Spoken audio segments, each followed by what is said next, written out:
তুলসীর মালা সবাই পরবে, যে নিরামিষ খাও সেও পরবে, যে আমিষ খাও সেও পরবে। কদিন আগে বাংলার মাটিতে একটা কীর্তনিয়া প্রচার করছিল, ভগবান যখন আমাদের জন্ম দিয়েছে তুলসীর মালা পরিয়ে দিয়েছিল কি? কিছু লোক বলছে না স্যার দেয়নি স্যার, না স্যার দেয়নি স্যার। সে তখন বলছে ভগবান যদি মালা পরা দরকারই মনে করতো, মালা পরিয়ে তো জন্ম দিত। মালা পরিয়ে দেয়নি মানে তোমাদের মালা পরার দরকার। ও গানই বন্ধ হয়ে গেছে। হ্যাঁ পিটানি খেয়েছে তো। ভগবান যদি মালা পরার দরকার বলে মনে করতো তোমাদের মালা পরিয়েই জন্ম দিত। মালা পরিয়ে দেয়নি মানে মালা তোমাদের পরতে হবে নি।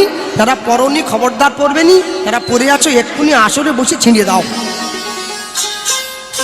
যে গ্রামে ও গান করেছে তার পাশের গ্রামে আমাকে নিয়ে গিয়েছিল, বলে কৃষ্ণবাবু ওর কথা শুনে লোকে একাদশী করা বন্ধ করে দিয়েছে। হ্যাঁ তারপরে আমি আর কি ছেড়ে দেবো নাকি? সেটা একাদশী ধরাতে পারছি নি, ও ছাড়িয়ে দিচ্ছে। হ্যাঁ তা আমি যদি সেই আসরে থাকতাম ওনাকে জিজ্ঞাসা করতাম যে বাবু, বলে কি ভগবান যখন আমাদের জন্ম দিয়েছিল জামা কাপড় পরিয়ে দিয়েছিল কি? ল্যাংটো ছিলাম না? বলে হ্যাঁ। তখন মরে যাব, পড়া থাকবে? বলে না, ল্যাংটো করে তুলে দেবে। তাহলে পড়ার কি খুব দরকার ছিল? এমনি থাকলে হতো নি। উনি তখন বলতেন পোশাক পরা হয় লজ্জা ঢাকার জন্যে, আমি বলতাম মালা পরা হয় সনাতন সংস্কৃতিকে রক্ষা করার জন্যে। মালা পরবেন, সবাই তুলসীর মালা পরবেন। যারা নিরামিষ খায় তারাও পরবে, যারা আমিষ খায় তারা পরবে। যারা আমিষ খায় মালাটা কণ্ঠের থেকে নামিয়ে পড়বে। তাই পড়তে বলছি কেন জানো? লাইনে দাঁড়াও তবে তো ডাক পাবে। লাইনে যদি না দাঁড়াও তাহলে ডাক পাবে কি করে? 4 বছরের ছোট ছেলে টিভির পর্দায় দাঁড়িয়ে বলে হায় হ্যালো ছাড়ো হরে কৃষ্ণ বলো। ভাগবত দাস ব্রহ্মচারী এর মতো ছোট, মাথা নেড়া, মাথায় শিখা আছে, ধুতি পাঞ্জাবি পরে এসছে, বৃন্দাবনে বাড়ি, টিভিতে গান গাইতে। ওকে নেহাকক্ষর বলছে হ্যালো, বলে হায় হ্যালো ছাড়ো হরে কৃষ্ণ বলো। আমাকে লোকে ভিডিওটা হোয়াটসঅ্যাপে পাঠিয়েছে, দাদা দেখো 4 বছরের ছেলে কি তালিম দিয়েছে ওর বাপ মা ওকে, হরে কৃষ্ণ বলছে। আর তুই ওটা নিয়ে আনন্দ পাসনি? বলে কেন? 4 বছরের ছেলে হরে কৃষ্ণ বলে, তোর 80 বছরের বুড়ো বাপ চায়ের দোকানে বসে তাস খেলে, তুই কি আনন্দ করছিস? যার বলার দরকার ছিল সে বলেনি, যার বলার দরকার নেই সে বলছে।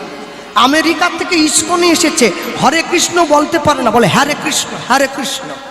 কি করে বলবে? ইংরেজ না, বাংলা বলতে জানে না তো। যাদের বলার কথা নয় তারা বলছে, যারা বলার কথা তারা নিজের বাপকে বাপ বলা ছেড়ে দিয়ে শ্বশুরকে বাপ বলে ডাকা অভ্যাস। জনজামাই ভাগনা কেউ নয় আপনা, খুব সাবধান। মানুষ তো বুঝে গেছে মহাপ্রভু আমার ঘরের লোক, চাওয়ার চাইতে বেশি পেয়ে গেছি, নাম না করলেও হবে। এত সোজা নয়। যে নামের বাতিটা জিহার অগ্রভাগে জ্বলছে ওটাতে মাঝে মাঝে তেল দিতে হয়, নাম অভ্যাস করে রাখতে হয়, তবে তো মরণের সময় বের হয়, না হলে বেরোবে কি করে?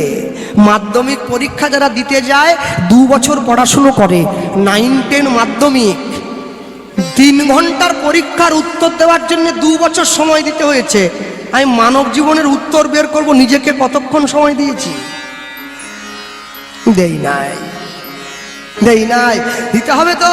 বাড়ির ছেলে মেয়েরা পরীক্ষা দিতে যায়, মারুতির মধ্যে বই খুলে নিয়ে পড়তে পড়তে চলে যাচ্ছে। আমার দলের লোকে আমায় দাদা ওই দেখ পড়তে পড়তে চলে যাচ্ছে। এই বাবা রে, পড়ার দরকার ছিল বাড়িতে, পড়ছে এসে গাড়িতে। তুই সারা বছর ছিলি কোথা রে? হ্যাঁ এবার রেজাল্ট বেরিয়ে গেছে, ইংরেজিতে 5 পেয়েছে। সে মেয়েদের মায়ের দেখবেন কি আন্দোলন। আমার মেয়েরা ফেসবুক করে, হোয়াটসঅ্যাপ করে, ইনস্টাগ্রাম করে, টুইটার করে। কি করে 5 পেলো? এত মেসেজ লিখছে ইংরেজিতে দিন রাত। মাস্টার যে বুঝাচ্ছে মা ইংরেজিতে পরীক্ষায় লেখা, ইংরেজিতে মেসেজ লেখা, দুটো এক নয়। কে বুঝবে? কে বুঝবে? হ্যাঁ যার 9 বোঝা চলে গেছে, 1 বোঝা পড়ে আছে, সে পর্যন্ত বোঝেনি। একসঙ্গে সকলে বলবে। পকেটে মোবাইল ফোন রেখেছেন তো? এক পকেটে মোবাইল ফোন রেখেছেন, আরেকটা পকেটে গীতা রাখুন, তবে তো জীবনে ব্যালেন্স থাকবে। এক রবিবার করে বাড়ির সবাইকে নিয়ে বাড়িতে বসে মাছ মাংস কিনে খেলেন, আরেক রবিবার করে মন্দিরে গিয়ে প্রসাদ পেয়ে আসুন, তবে তো জীবনে ব্যালেন্স থাকবে। মাসে একদিন করে বাড়ির সবাইকে নিয়ে পিকনিক করতে চলে যান, সিনেমা দেখতে চলে যান, মাসে একদিন করে বাড়ির সবাইকে নিয়ে হরিনাম শুনতে যান, তবে তো জীবনে ব্যালেন্স থাকবে। মুসলমানদের ধর্মগুরু হযরত মুহাম্মদ তার মুসলিম ভাইদেরকে বলল, আমি আল্লাহ নই, আল্লাহর দূত। খ্রিস্টানদের ভগবান যীশু খ্রিস্ট খ্রিস্টান ছেলে মেয়েদের বলল, আমি ঈশ্বর নই, ঈশ্বরের সন্তান। কুরুক্ষেত্রের মাঠে গিয়ে ভগবান শ্রীকৃষ্ণ অর্জুনকে বলল, আমি স্বয়ং ভগবান। যার জন্য তো আদালতে গিয়ে লাল কাপড়ে মোড়া বইটায় হাত দিয়ে বলে, যাহা বলিব সত্য বলিব, সত্য ছাড়া মিথ্যা বলিব না। ওটা কোরআন নয়, বাইবেল নয়, শ্রীমদ্ ভগবদ গীতা। কেন? গীতায় হাত দিয়ে যদি কেউ মিথ্যে কথা বলে, ইহজগতের কোটে মুক্তি পেয়ে গেলেও ভগবানের কোটে বিচারটা তোলা থাকবে, ঠিক সময়ে ফল পেয়ে যাবে। শ্মশান ঘাটে চারজনে মিলে মরা কাঁধে নিয়ে যায়, মরাটা খাটে শুয়ে আছে, নিচের লোকগুলো বলছে, বলো হরি হরি বল, বলো হরি হরি বল, বলো হরি হরি বল। শ্মশান ঘাটের পাশ দিয়ে ছোট্ট ছেলে বাবার হাত ধরে যাচ্ছে রাস্তায়, বাবা ওই লোকগুলো কি বলছে গো? বলো ওই লোকগুলো হরি বল হরি বল বলছে। ওপরের লোকটা বলছে না কেন? বলো তো মরে গেছে, মরা মানুষ তো বলতে পারে না, তাই ওর হয়ে নিচের লোকগুলো বলছে। ও বাবা, ছেলে প্রশ্ন করছে বাবাকে, বাবা তাহলে মরে গেলে হরি নাম বলতে পারে না, যদি বেঁচে থেকেও হরি নাম না বলে? বাবা বলছে, মানুষ বেঁচে থেকেও যদি হরি নাম না বলে, ও দেহটা মরার সমান। যেই বলে দিয়েছে না, ছেলে সঙ্গে সঙ্গে বাবার হাতটা ছেড়ে দিয়ে, এই রাস্তায় গাড়ি আছে, হাত ধর হাত ধর। ছেলে বলছে, আমি তো মরার হাত ধরবো না। কে কে কি বলছে? কি হয়েছে? তুমি তো বললে বেঁচে থেকে যে হরি নাম বলে না সে মরার সমতুল্য, তুমি তো কোনোদিন বলনি, তুমি তো বলনি। বাবা তুমি কি চাও আমি আমি জীবন্ত ছেলেটা হয়ে মরা মানুষের হাত ধরে হেঁটে যাই? আমি ধরবো না। বাবা বলছে, তুই আমার চোখটা খুলে দিলি, আজ থেকে বলবো। কেউ যে সমস্ত দোকানদার ভাইদের দোকান আছে কল্যাণপুর বাজারের মোড়ে, আপনারা প্রত্যেকের দোকানে একটা সাদা খাতা করবেন, মোটা খাতা, বড় খাতা। যখন দেখবেন দোকানে খদ্দের নেই, আপনার কাজ নেই, আপনি একা বসে আছেন, পাশের দোকানদারের সঙ্গে বাজে আড্ডায়, বাজে গল্পে মন না মজিয়ে যে খাতাটা রেখেছেন, ওতে কলম দিয়ে হরে কৃষ্ণ মহামন্ত্র লেখা অভ্যাস করুন। প্রত্যেক দিন এক পাতা করে লিখুন, দেখবেন নাম অভ্যাসটা হয়ে যাবে, নাম জপটাও হয়ে যাবে, একসঙ্গে দুটো হয়ে যাবে, একসঙ্গে দুটো। ছুটির দিনে বাড়ির ছেলে মেয়েদেরকে নিয়ে এক মুঠো চাল ঘরের মেঝেতে ছড়িয়ে দেন, একবার করে কৃষ্ণ নাম করে একটা করে চাল টুকিয়ে কৌটোর মধ্যে ভরা হোক। প্রত্যেক দিন যখন রান্না হবে, অন্ন রান্নার সময় দুটো করে চাল, সেই নাম বলা চাল অন্নের মধ্যে মিশিয়ে দেন। কৃষ্ণ নাম বলে জপ করে তোলা চাল অন্ন হয়ে পেটে গেলে দেহ কৃষ্ণ নামময় হয়ে এমনি এমনি হবে না। কেন জানেন? যে সমস্ত বাবা মায়েরা বসে আছেন, দাঁড়িয়ে আছেন, আপনারা চাইলেই আপনাদের বাড়ির ছেলে মেয়েদেরকে ডাক্তার, ইঞ্জিনিয়ার, উকিল, ব্যারিস্টার তৈরি করতে পারেন, কিন্তু চাইলেই বাড়ির ছেলে মেয়েকে ভক্ত তৈরি করতে পারবেন না। তার জন্য নির্দিষ্ট পথ আছে, সেই পথ ধরে এগোতে হবে। ভক্ত হওয়া বড় শক্ত, পণ্ডিত রয়েছে বসে, গাছের ফল গাছে রয়েছে, বৃন্ত পড়েছে খসে। সবাই যদি সাধু হয়ে যেত না, তাহলে দেশে সাধু বেড়ে যেত, চোর কমে যেত। দেশে চোর বেড়ে গেছে, সাধু কমে গেছে। হ্যাঁ, কর্মচারী যদি চায়ের কাপটা ভেঙে দেয়, মালিক ছুটে এসে বলে, কাপের দাম জানিস? 500 টাকা রে, বেতন থেকে কেটে নেবো সামনের মাসে। হ্যাঁ, আর মালিক যদি চায়ের কাপ ভাঙে, বলে কোম্পানিটা ভালো না। তেলের শিশির ভাঙলো বলে খুকুর পরে রাগ করো, তোমরা যেসব বুড়ো খোকা ভারত ভেঙে ভাগ করো, তার বেলা আপনারে লয়ে বিব্রত রহিতে আসে নাই কেহ অবনী পরে, সকলের তরে সকলে আমরা, প্রত্যেকে আমরা পরের তরে। দিবে আর নিবে, মিলিবে মেলাবে, যাবে না ফিরে এই ভারতের মহামানবের সাগর তীরে। ইংরেজ যখন ভারত থেকে চলে যায়, শুধু সোনা নিয়ে গেছে 800 জাহাজ। 800 জাহাজ সোনা নিয়ে চলে গেছে, তারপরেও আমরা বেঁচে আছি কেন? এরা শিক্ষিত ছেলেমেয়েরা বসে আছো, মাস্টারমশাইরা যারা দাঁড়িয়ে বসে আছেন, শিক্ষিত মানুষ যারা, আমরা বাড়ির ছেলে মেয়েদেরকে টিউশনে পড়াই, বাড়িতে পড়াই। তাজমহলকে তৈরি করলো, পড়ো। তাজমহলকে তৈরি করলো, এটা পড়ালে। সোমনাথ মন্দিরটা কে ভাঙলো, এটা তো পড়ালে না। রামচন্দ্রের জন্মভূমিটা ভেঙে কে বাবরি মসজিদ বানিয়ে দিল, এটা তো পড়ালে না। জ্ঞানব্যাপী মন্দিরটা ভেঙে কে মসজিদ তৈরি করলো, এটা তো পড়ালে না। এটা পড়াও, তবে তো ছেলেমেয়েরা প্রকৃত জ্ঞান অর্জন করবে, তাহলে অর্জন করবে কি করে? ছেলেকে শিক্ষা দাও, মোটর সাইকেল নয়, আর মেয়েকে জীবন দাও, মোবাইল নয়। সৎ পথে করিবে ভ্রমণ, যদিও হয় দেরি, অসৎ নারীকে করিবে না বিয়ে, হোক সে দেখতে পড়ি। জীবনে যদি বেশি দিন বেঁচে থাকতে চাও, ভোরবেলা উঠে হাঁটো, আর বুড়ো বয়সে বসে খেতে চাইলে যৌবন বয়সে খাটো।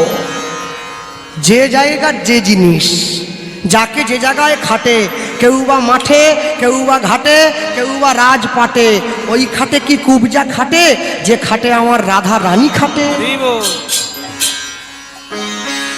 একটা লোক কুয়ায় পড়ে গেছে, ওপর দিয়ে আরেকটা লোক যাচ্ছে, নিচের লোকটা হাত বাড়িয়ে বলছে, বন্ধু আমায় বাঁচা, আমি পড়ে গেছি। ওপরের লোকটা কাপড় জামা খুলে কুয়োর পাড়ে রেখে নিচে পড়ে যাওয়া বন্ধুকে বাঁচাবার জন্য কুয়োতে নামলো। নিচে পড়ে থাকা বন্ধু, যে লোকটা নেমেছে তার কাঁধে পা দিয়ে উঠে চলে এলো কুয়োর বাইরে। এবারে নিচের লোকটা বলছে, এবার তো তুলে দে আমায়। বলে আমার আর দরকার নেই, আমি নিজে বেঁচে গিয়েছি। হ্যাঁ, তখন নিচের লোকটা বলছে, তুই তাহলে কোন পোশাকটা পরে বাড়ি যাবি? বলে কেন, তোর যে শুকনো পোশাকটা কুয়োর পাড়ে রাখা আছে, আমি ওইটা পরবো। হ্যাঁ, আমরা মেদিনীপুরের লোক, আমরা কথা ধার করি না, কথা তৈরি করি। যে লোকটা কুয়োতে পড়ে গিয়েছিল না, ও হচ্ছে মিথ্যা। যে কুয়োর উপর দিয়ে হেঁটে যাচ্ছিল, ও হচ্ছে সত্য। মিথ্যার ডাকে সত্য মিথ্যাকে বাঁচাবার জন্য কুয়োতে নেমেছে নিজের পোশাক খুলে। মিথ্যা সত্যের কাঁধে পা দিয়ে কুয়োর উপরে এসে গেছে, এবারে বাড়ি ফিরে যাচ্ছে। সত্য কুয়ায় পড়ে রইল, মিথ্যা সত্যের পোশাকটা গায়ে জড়িয়ে ঘুরে বেড়াচ্ছে। মানুষ সত্য ভেবে মিথ্যাকে গ্রহণ করে নিচ্ছে। হরি বল, হরি বল। মনে রাখবে, জীবন এত সহজ নয়। শুকনো হয়ে যায়, ওটা 300 টাকা কিলো। আপেল তো এখনো লোকে কিনতে চাইছে। আর মূলো, ও যত সুন্দর হোক, 10 টাকা আটি, হাটে গড়ছে, কেউ নিবেনি। আর জীবনে তৈরি হতে হলে না, আপেল তৈরি হতে হবে। শুকনো হলেও মানুষ যেন ডেকে নিয়ে চলে যায়। জগতে যদি ভালো হতে চাও, যদি বড় হতে চাও, গুণী তৈরি হও, রূপ বাদ দাও, গুণকে তৈরি করো। তারা বসে আছেন এই জায়গায়, সকলে আশীর্বাদ করবেন, আমার রূপ চলে যাক, আমার যৌবন চলে যাক, ভগবান আমার কণ্ঠটা যেন বাঁচিয়ে রাখে। এই যে সুর মাধুর্যপূর্ণ কণ্ঠটা যদি বেঁচে থাকে না, আমি জানি বুড়ো বয়সে হলেও মানুষ আমাকে ডেকে আনবে। তা না হলে নিমাই ধারাকে আজও ডাকে, নিমাই ভারতীকে আজও ডাকে, দক্ষিণ 24 পরগনা এমনি বলে, দাদা একটাবার শুনে নিলে না মনটা ভরে যায়। যে সমস্ত মেয়েরা বসে আছো, তারা স্কুল কলেজে পড়ো। হ্যাঁ, প্রত্যেক দিন ঠাকুর সেবার দায়িত্ব মায়ের হাতে ছাড়বে না। তুমিও মাঝে মাঝে ঠাকুর ঘরে যাবে, ভগবানকে পুজো করবে, ভগবানের মন্দির পরিষ্কার করবে, ভগবানের মন্দির মার্জনা করবে, ভগবানকে মালা পরাবে, তবে তো অন্তরে ভক্তি জন্মাবে। নবদ্বীপের দিকে কীর্তনে গেলে, এই যাবো কদিন পর, নদীয়ার দিকে কীর্তনে গেলে এইরকম সামনে বাচ্চারা বসেছে, তো বাচ্চারা বসে না, স্কুল কলেজে পড়া বড় বড় মেয়েরা বসে, 18 বছর, 20 বছর, 25 বছরের মেয়েরা।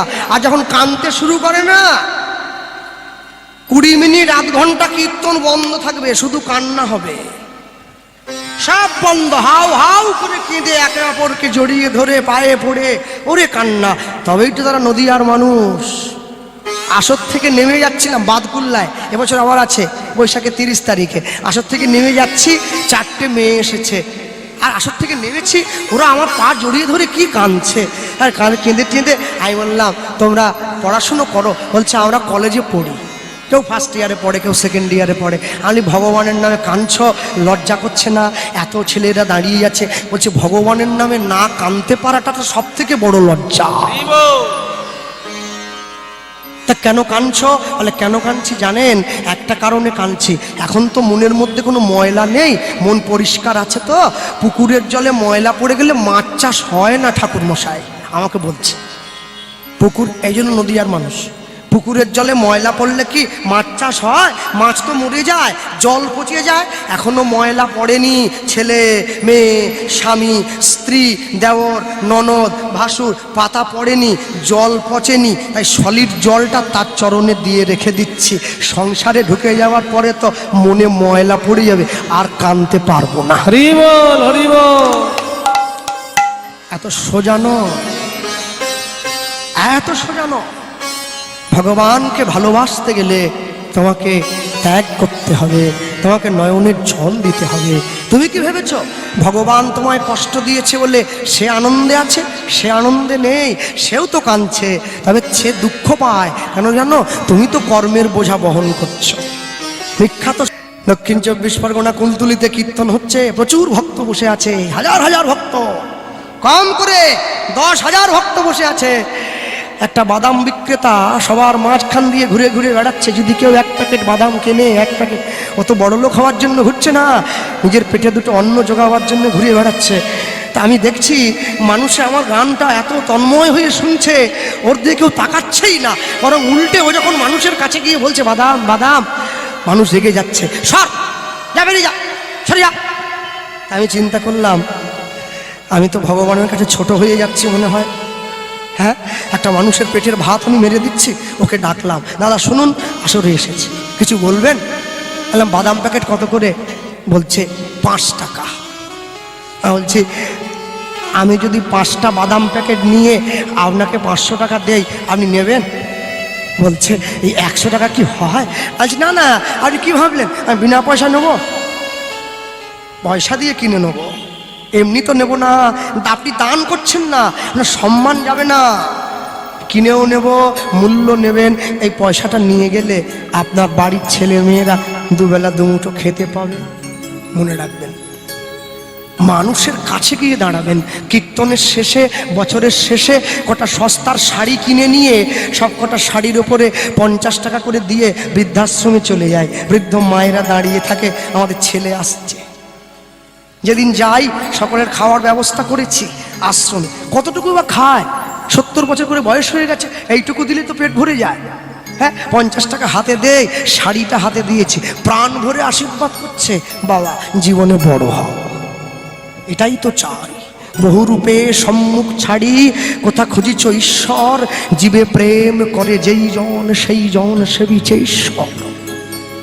এটাই তো দরকার। মায়েদেরকে প্রশ্ন করি, মা তোমার ছেলে নিশ্চয়ই খুব গরিব না, তাই তোমায় দেখতে পারেনি, বৃদ্ধাশ্রমে পাঠিয়ে দিয়েছে? না বাবা, আমার ছেলে চাকরি করে, আমার ছেলে ব্যবসা করে, বেতন পায় মাসে 50,000 টাকা। সে কি গো, তোমার ওইটুকু পেটে অত বড় ছেলেটার জায়গা হলো, আর ছেলের অত বড় বাংলোতে তোমার জায়গা হলো না? হ্যাঁ, মা আমাকে বলছে, মায়েরা বলে যদি বাড়ি থেকে না আসতাম তোমার মতো ছেলে কি পেতাম? হ্যাঁ, মনে রাখবেন, আমি না হলাম কোনো পার্টির নেতা, না হলাম কোনো ভোট কর্মী। মানুষের উন্নতি, মানুষের পাশে গিয়ে দাঁড়ানোর যদি ইচ্ছা থাকে না, পার্টির নেতা হতে হয় না। একটা কম্বল 10 জনে মিলে দান করছে, হ্যাঁ, কম্বল চোর ধরছে না দান করছে বোঝা যায় না। লোক দেখিয়ে যে দান করে সে তো বিজ্ঞাপন দাতা, গোপনে যে দান করে সেই তো দাতা। যখন ভালোবাসা বহু পথ ঘুরে চলে যায় দূর থেকে দূরে, বন্ধুর দরজা যত কিছু করাঘাত যায় থেমে, কে যেন হঠাৎ বলে আয় কোলে আয়, আমি তো আছি বললেটা কি মা গো, সে কি তুমি, সে কি তুমি। আমার জীবনের সার্থকতা কি জানেন? আমি বহু মানুষকে ভক্ত তৈরি করেছি, বহু মানুষকে তুলসীর মালা গলায় পড়তে সাহায্য করেছি। শুধু তাই নয়, আমার মুখের কথা শুনে আমি নাম প্রচার করব না, আর আপনারা যেটা ইউটিউবে ছাড়বেন না। শুধু মানুষের জ্ঞাতার্থে বলে রাখি, আমার মুখের কথা শুনে অনেক মুসলিম ভাই তারা ইসলাম ধর্ম ত্যাগ করে আমার সনাতন ধর্ম গ্রহণ করেছে। এটা আমার জীবনের সব থেকে বড় পাওনা, আর কি হতে পারে? এটাই তো বড় পাওনা, আমি জানি তো। যেদিন প্রথম আমি এসেছিলাম ভবে, আমি কেঁদেছিলাম, হেসেছিল সবে, এমন জীবন আমি করিব গঠন, যেদিন মরণে হাসিব আমি কাঁদিবে ভুবন। যেদিন আমি পৃথিবীর থেকে চলে যাব, আমাকে দেখে সবাই কাঁদবে, আমি হাসতে হাসতে চলে যাব। সেটাই তো আমার জীবন, তবেই তো বুঝবো আমি প্রকৃত জীবন ধারণ করেছি। হ্যাঁ, মনে রাখবেন, লোকে আমায় নিন্দা করে, সে নিন্দা নয় মিছে, সবার নিন্দা মাথায় লয়ে রব সবার পিছে। মানুষ আমায় নিন্দা করুক, আমি শুধু দেখব ঈশ্বর যেন আমায় তার চরণে জায়গা দেয়। কারো নিন্দায় আমি পরোয়া করি না, কে কি বললো, কে কি করলো আমি দেখবো কেন? আমি তোমার চরণটা জড়িয়ে ধরবো। আমি জানি দিনের শেষে একজনের আশীর্বাদ হলেও পাবো। আমার বাবা, আমার দাদু, আমার ঠাকুমা, আমার দিদা সকলে প্রাণ ভরে আশীর্বাদ করেছে আমার, তাদের আশীর্বাদে তো চলছি আমি। হ্যাঁ, আমার দিদিমাকে আমি দেখেছি, আমার 33 বছর বয়স হয়ে গেল, আমি যবে থেকে জ্ঞান পড়েছে আমার দিদিমাকে দেখেছি নির্জলা একাদশী করত, জল পর্যন্ত গ্রহণ করে নাই। দ্বাদশীর দিন সকালবেলা গুড় দিয়ে গোলমরিচ দিয়ে শরবত করে ভগবানকে ভোগ লাগিয়ে প্রসাদ পেত, স্নান করে উঠে একাদশীতে 1 লক্ষ মালা জপ করত, তারপর সেই নামের ঝুলিটা এনে আমার মাথায় দিয়ে দিত, বলতো জীবনে শান্তি লাভ করো। হয়তো আমার পয়সা নেই, কিন্তু সত্যি আমি শান্তি পেয়েছি।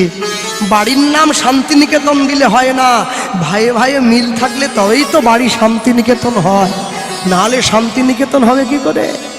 হ্যাঁ, মনে রাখবে, হাতে হাত ধরে বাঁচবে, এক হাত হয়ে বাঁচবে। এখনো পর্যন্ত হিন্দু যদি এক না হয়, ব্রাহ্মণ ক্ষত্রিয় বৈশ্য শূদ্র যদি এখনো পর্যন্ত তোমরা হাতে হাত দিয়ে একে অপরের পাশে এসে না দাঁড়াও, আমার কথাটা মিলিয়ে নিও, আজ থেকে 20 বছর পরে গিয়ে হলেও তোমাদের এই কল্যাণপুরটাও সন্দেশখালিতে পরিণত হয়ে যাবে। এখনো সময় আছে, এক হাত হয়ে বাঁচবে, একে অপরের বিপদে গিয়ে পাশে ঝাঁপিয়ে পড়বে, একে অপরের দুঃখে ঝাঁপিয়ে পড়বে, আনন্দে ঝাঁপিয়ে পড়বে, তবে তো মানুষ হবে। হে বঙ্গ ভাণ্ডারে বিবিধ রতন, তা সবে অবদ আমি অবহেলা করি, পরধন লোভে মত্ত করিনু ভ্রমণ, পরদেশে ভিক্ষাবৃত্তি কুক্ষণে আচরি, কাটাইনু বহুদিন সুখ পরিহরি। তারা চেনার, তারা চিনে গিয়েছে, আমি চিনতে পারিনি, আজও চিনলাম না, কালও চিনলাম না।